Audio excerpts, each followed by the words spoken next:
Ma'asyiral muslimin wa jumratan sholihin rahimakumullah. Marilah kita senantiasa mensyukuri segala nikmat yang telah diberikan oleh Allah Subhanahu wa taala kepada kita. Dan alhamdulillah pula kita memuji atas segala kesempatan yang diberikan oleh Allah Subhanahu wa taala kepada kita. Tentunya di siang hari ini kita mampu untuk melangkahkan kaki kita menuju tempat ini. Tidak lain dan tidak bukan untuk mengharap ridha Allah Subhanahu wa taala. Tentu pula bersama orang-orang yang dimuliakan oleh Allah Subhanahu wa taala dan di tempat pula yang mulia ini. Selawat serta salam mari henti-hentinya kita kirimkan keharibaan kita Nabiullah Muhammad sallallahu alaihi wasallam serta keluarga beliau, sahabat-sahabat beliau, tabi'in, tabi'ut tabi'in, dan insyaallah sampai kepada kita muslimin muslimat, khususnya kita yang berada di masjid ini untuk mendapat syafaatnya. Hadirin jamaah Jumat rahimakumullah, Al-Fakir selaku khatib di siang hari ini mengingatkan kembali kepada kita semua, khususnya pribadi kami, untuk selalu meningkatkan ketakwaan kita kepada Allah Subhanahu wa taala. Karena takwa itulah yang akan membahagiakan kita kelak di hadapan Allah Subhanahu wa taala. Seorang muslim dia harus bangga menjadi seorang muslim yang sejati. Karena dengan ketakwaan itulah kita mampu membedakan mana yang dilarang, mana yang diperintah. Al-Quran sudah jelas. Di dalam Al-Quran tentunya kita digambarkan oleh Allah Subhanahu wa taala. Di Quran surah Al-Imran ayat yang ke-110. Bismillahirrahmanirrahim. Kuntum khaira ummatin ukhrijat lin-nas ta'muruna bil ma'ruf wa tanhauna 'anil munkar wa tu'minuna billah. Jemaah sekalian, muncul pertanyaan, apakah kemudian hanya kaum muslimin yang diberikan nama orang yang terbaik? Tentunya terkhusus orang yang di luar kita. Ada hal-hal yang mereka lakukan dan tentunya khusus untuk umat Islam adalah mampu untuk beramar ma'ruf nahi mungkar. Itulah kehadiran kita di muka bumi ini. Hadirin jamaah Jumat rahimakumullah, seorang muslim harus mampu mengajak kepada kebaikan dan mencegah kemungkaran. Dari mana kita tahu kaum muslimin rahimakumullah? Yang pertama tadi telah dijelaskan di Quran, tadi telah kami bacakan. Yang kedua dari Rasul sallallahu alaihi wasallam. Setelah Rasul sallallahu alaihi wasallam adalah para sahabat, tabi'in, para ulama, warasatul anbiya. Nah, kita saksikan hari ini pewaris para nabi seakan dinafikan di tengah kehidupan kita. Sehingga itu Al-Fakir mengingatkan kembali bahwa pentingnya ulama di tengah kehidupan kita. Beberapa hari yang lalu majelis ulama telah berganti kepemimpinan. Dari kepemimpinan lama ke kepemimpinan yang baru. Dan beliau mengatakan yang paling penting di situ adalah ulama harus sama-sama pemerintah. Dan ulama harus selalu menasihati pemerintah. Inilah yang kita inginkan sebagai muslim yang mampu beramar ma'ruf nahi munkar. Namun muncul pertanyaan. Di tengah kehidupan kita hari ini, kita saksikan fenomena yang terjadi. Justru ulama kita yang lantang menyampaikan kebenaran amar ma'ruf nahi munkar di tengah masyarakat, justru kemudian dinafikan, bahkan kemudian dimusuhi, bahkan dicarikan kesalahan. Bahkan tidak sedikit kaum muslimin muslimat di situ bersama-sama untuk membuli atau kemudian merusak nama ulama itu. Terlepas bahwa kita tidak membela siapa dia, tetapi mari kita periksa keimanan kita. Kalau betul-betul kita berikrar kepada Allah Subhanahu wa taala yang setiap saat Kita menyampaikan syahadat kita, ikrar kita kepada Allah Subhanahu wa taala di setiap salat kita. Asyhadu an la ilaha illallah wa asyhadu anna Muhammadar Rasulullah. Konsekuensi daripada syahadat tadi adalah ketika Allah menyuruh kita mengikuti Rasul, ketika Allah menyuruh kita mengikuti para ulama, maka kita harus samina wa ta'na, bukan samina wa asaina.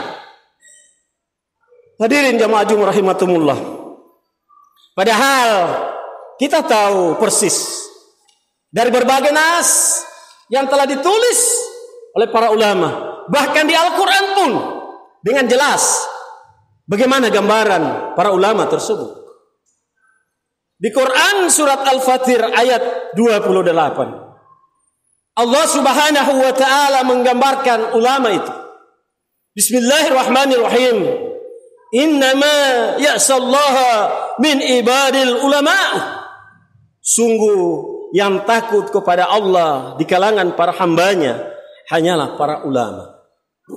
Maka kemudian kita bisa membuka literatur bagaimana umat Islam pada saat Rasulullah sallallahu alaihi wasallam ketika masih ada.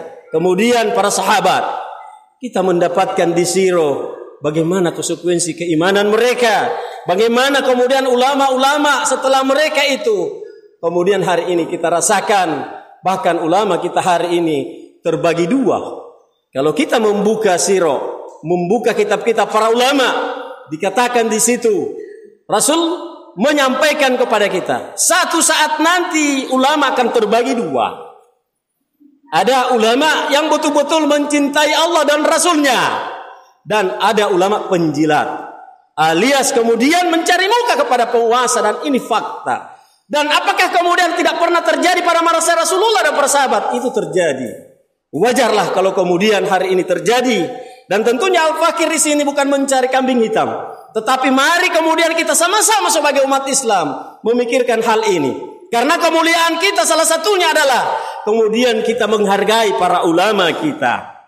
Bahkan Rasul sallallahu alaihi wasallam kemudian menyampaikan kepada kita di salah satu hadis yang berbunyi, innal ulama warasatul anbiya.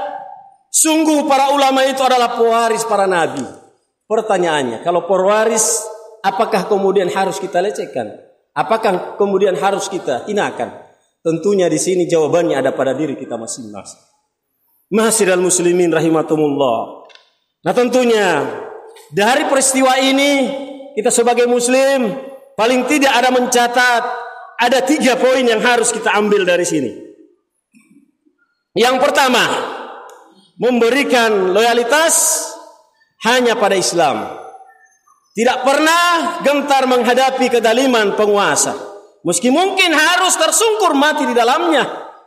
Mu'az bin Jabal radhiyallahu anhu menuturkan bahwa Nabi sallallahu alaihi wasallam pernah bersabda, perhatikanlah, sungguh Al-Quran dan penguasa akan terpisah.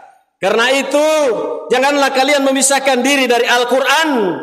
Perhatikanlah, akan ada para pemimpin yang memutuskan perkara untuk kalian. Jika kalian menaati mereka, mereka menyesatkan kalian. Jika kalian membangkang kepada mereka, mereka akan membunuh kalian. Kemudian Mu'az bin Jabal radhiyallahu anhu bertanya lagi, ya Rasulullah, apakah yang mesti kami lakukan? Rasulullah sallallahu alaihi wasallam menjawab, bersabarlah seperti yang dilakukan oleh para sahabat Isa bin Maryam alaihissalam. Meskipun kemudian disiksa, mereka akan bersabar. Yang kedua, mengawal kekuasaan agar tetap berjalan di atas syariah Islam. Mengawal kekuasaan agar tetap sejalan dengan tuntunan Islam dan kepentingan kaum muslim pada umumnya. Yang ketiga, menjadi garda terdepan dalam mengoreksi penguasa yang dolim.